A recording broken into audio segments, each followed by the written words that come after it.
नमस्कार। आज का हमारा टॉपिक है सॉइल ऑफ चाइना। ये जो विषय है ये बीए पार्ट थर्ड के जो फर्स्ट पेपर है रीजनल ज्योग्राफी उससे संबंधित है। इसके पहले भी हम इस टॉपिक से संबंधित और भी चैप्टर इसमें डाले जा चुके हैं, जिसमें था physiography, vegetation, climate and climatic reason of China. आज का हमारा टॉपिक है चीन की मिट्टियाँ या सॉइल ऑफ चाइना। जलवायु, धरातल तथा प्राकृतिक वनस्पति की भिन्नता के कारण चीन में विविध प्रकार की मिट्टियाँ पाई जाती हैं। उत्तरी चीन में ठंडी और शुष्क जलवायु के कारण मिट्टियाँ की जो प्रक्रिया है वो है मैकेनिकल प्रोसेस या यांत्रिक विधि की प्रक्रिया द्वारा मिट्टियों का निर्माण हुआ है। जबकि दक्षिणी चीन में जहाँ की जलवायु गर्म और आर्द्र है या हॉट और ह्यूमिड क्लाइमेट है, जलवायु के कारण यहाँ की मिट्टियों का निर्माण रासायनिक क्रिया या केमिकल प्रोसेस के द्वारा हुआ है। उत्तरी चीन की मिट्टियों का निर्माण धीमी गति से हुआ है, जिसमें चूने का प्रक्षालन हो जाता है और उनमें लौह और एल्यूमिनियम तत्व अधिक मात्रा में है। मोटे तौर पर हम चीन की मिट्टियों को निम्न भागों में बांट सकते हैं, जिनमें पहला डिवीज़न है जोनल सॉइल, या इसे हम कह सकते हैं कटिबंधीय या सुस्तरीय मिट्टियाँ। दूसरा मुख्य है अजोनल सॉइल या अपार्श्विक या अस्तरीय मिट्टियाँ।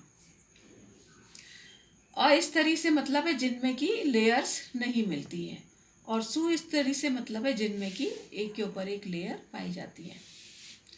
अब पहले बात आती है जोनल सॉइल की या कटिबंधीय मिट्टियाँ। कटिबंधीय मिट्टियों का मतलब है कटिबंधों के अनुसार पाई जाने वाली मिट्टियाँ पूर्ण विकसित होती हैं और उनमें विभिन्न हॉरिजॉन पाए जाते हैं, सस्तर पाए जाते हैं, तथा खनिज पदार्थों और जैव पदार्थों की उपस्थिति के अनुसार इन्हें हम पुनः दो वर्गों में विभाजित कर सकते हैं। पहली है हमारी पेडल्फर मिट्टियाँ या पेडल्फर सॉइल। इन मिट्टियों में एल्यूमिनियम और लोहा की मात्रा अधिक पाई जाती है। इस प्रकार की मिट्टियों का विकास आर्द्र वन प्रदेशों तथा लंबी घास वाले प्रदेशों में अधिकतर होता है। चीन में पेडल्फर मिट्टियों के अंतर्गत निम्न प्रकार की मिट्टियाँ पाई जाती हैं, जिनमें सबसे पहली है भूरी पेडजोलिक सॉइल या भूरी पेडजोलिक मिट्टियाँ या ब्राउन पेडजोलिक सॉइल। ये मिट्टियाँ जेचुआन के पश्चिमी तथा उत्तरी पूर्वी ढालों, जिनमें हुबेई या होपे, हुनान, चिकियांग एवं फुकिन क्षेत्रों के उच्च भागों में मिलती है। जैसा कि आप मैप में देख सकते हैं कि ये यहाँ के उच्च भागों में अधिकतर मिलती हैं। इनमें लोहा, पोटाश और खनिज अंश अधिक मात्रा में पाया जाता है तथा यह उपजाऊ मिट्टियाँ होती हैं। दूसरी है हमारी पीली पेडजोलिक मिट्टियाँ या येलो पॉडजोल सॉइल। इनका विस्तार यूनान व क्विचाऊ तथा गुइझाऊ के पठारी भागों पर अवशिष्ट प्रकार की पीली मिट्टी के रूप में मिलता है। ये मिट्टियाँ अपेक्षाकृत कम उपजाऊ होती हैं।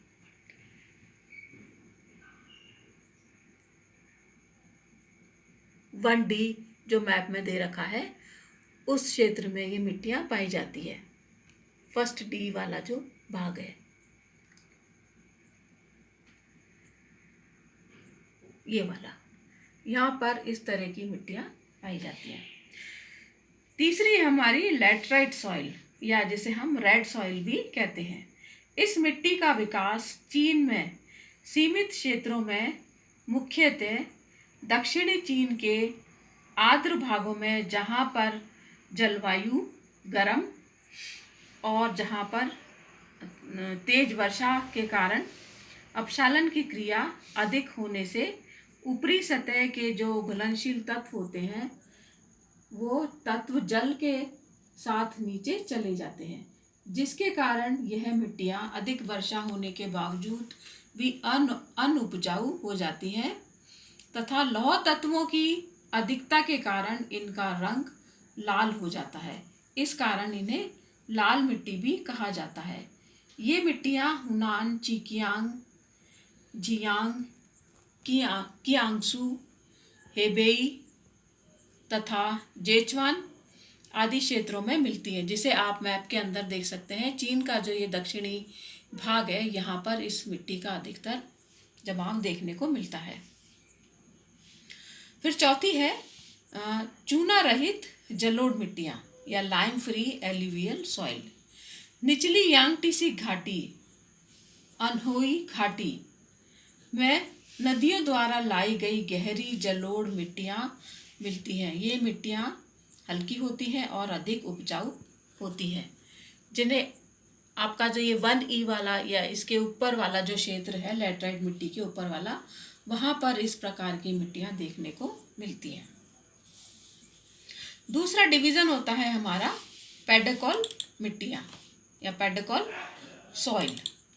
इसमें इन मिट्टियों में कैल्शियम की मात्रा अधिक पाई जाती है और इस प्रकार की मिट्टियाँ कम वर्षा वाले प्रदेशों में अधिकतर विकसित होती हैं, जहाँ पर केशाकर्षण क्रिया या जिसे हम कहते हैं कैपिलरी एक्शन के परिणाम स्वरूप जल के साथ कैल्शियम या चूना पदार्थ जो होते हैं वो नीचे के स्तर से उठकर ऊपरी सतह पर आ जाते हैं।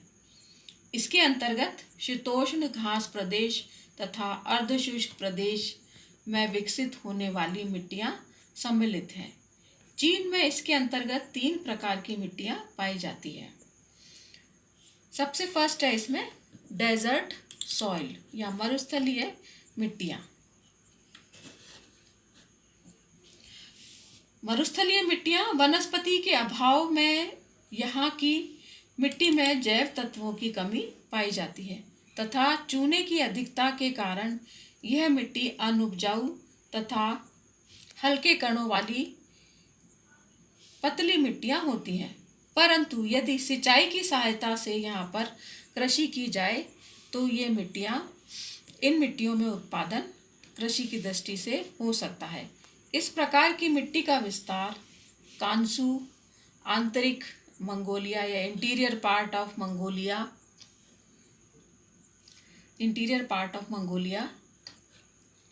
सीकियांग के मरुस्थली भागों में या डेजर्ट रीजन ऑफ सीकियांग में इनका विस्तार अधिकतर देखने को मिलता है, जिसे आप नक्शे में देख सकते हैं। 2nd C और 3rd A इसके मुख्य क्षेत्र हैं।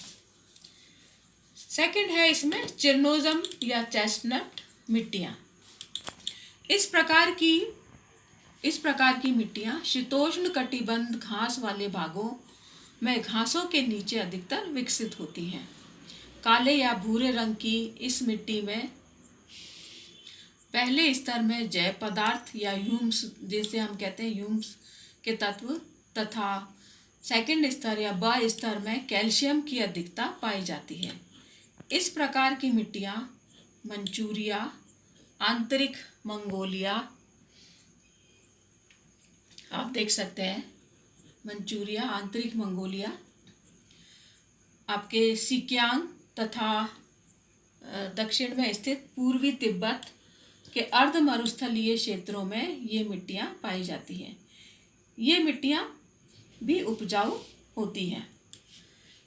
तीसरी है इस कैटेगरी में भूरी स्टेपी सॉइल या ब्राउन स्टेपी सॉइल।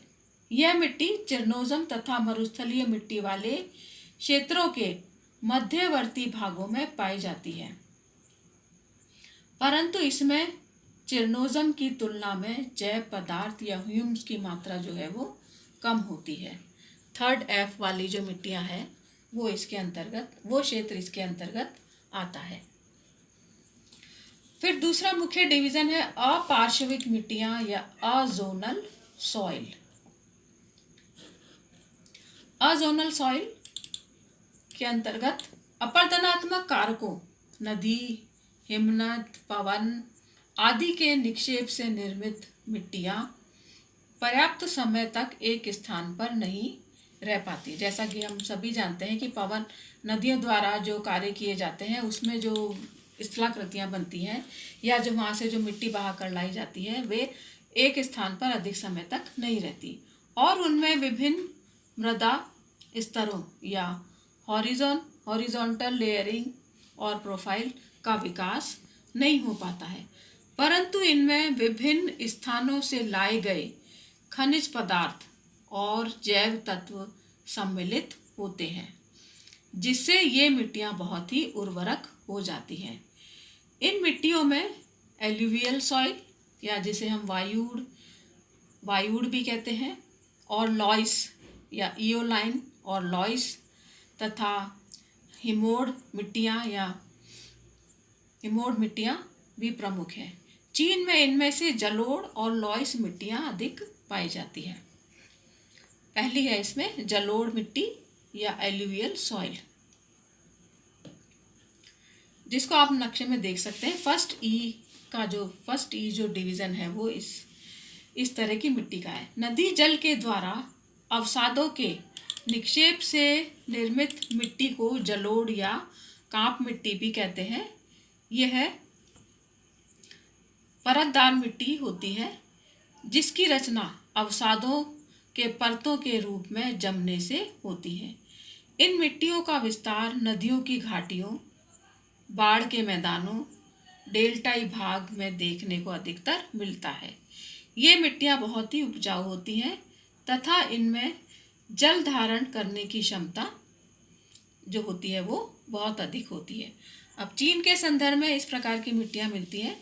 चीन की जो नदी घाटी क्षेत्र है, हांगो घाटी का या यांगटी सीकियांग या सीकियांग नदियों के जो घाटियाँ और डेल्टा के जो भाग हैं वहाँ पर जलोढ़ मिट्टी पाई जाती है। ये वाला जो पार्ट है चीन का यहाँ पर, तथा दक्षिणी पूर्वी चीन के विस्तृत भूभाग पर जलोढ़ मिट्टियाँ पाई जाती हैं तथा ये ही क्षेत्र चीन का प्रमुख कृषि प्रदेश भी है। दूसरी है इसी कैटेगरी में लॉइस मिट्टी। शुष्क तथा मरुस्थलीय प्रदेशों से हवाओं द्वारा उड़ाकर लाए गए पदार्थों के निक्षेप से निर्मित मिट्टी को वायुड़ मिट्टी कहते हैं। इसमें लॉइस वायुड़ मिट्टी का सबसे ही एक बेहतरीन उदाहरण है। इन मिट्टियों का जमाव उत्तरी पश्चिमी चीन व मंगोलिया से चलने वाली हवाओं द्वारा किया गया। उत्तरी पश्चिमी चीन में मंगोलिया से चलने वाली हवाओं द्वारा किया गया है। लॉइस प्राय पीले रंग की होती है जिसमें क्वार्ट्ज, अब्रक, कैल्साइट आदि खनिज पाए जाते हैं। इसका जमाव हांगो बेसिन के तटवर्ती भागों में सर्वाधिक है। ये वाला जो भाग है येलो या यहाँ पर इस प्रकार की मिट्टी पाई जाती है। यह मिट्टी महीन कणों वाली और हल्के रंग की उपजाऊ मिट्टी है तथा इसकी मोटाई 3 से लेकर 90 मीटर तक मोटी परत के रूप में यह मिलती है तथा कई स्थानों पर यह मोटाई 100 से 300 मीटर तक भी पाई जाती है। यदि इस प्रकार की मिट्टी को सिंचाई की सुविधा मिल जाए तो ये मिट्टी बहुत उपजाऊ सिद्ध होती है तथा उत्तम कृषि के लिए ये उपयुक्त मानी जाती है।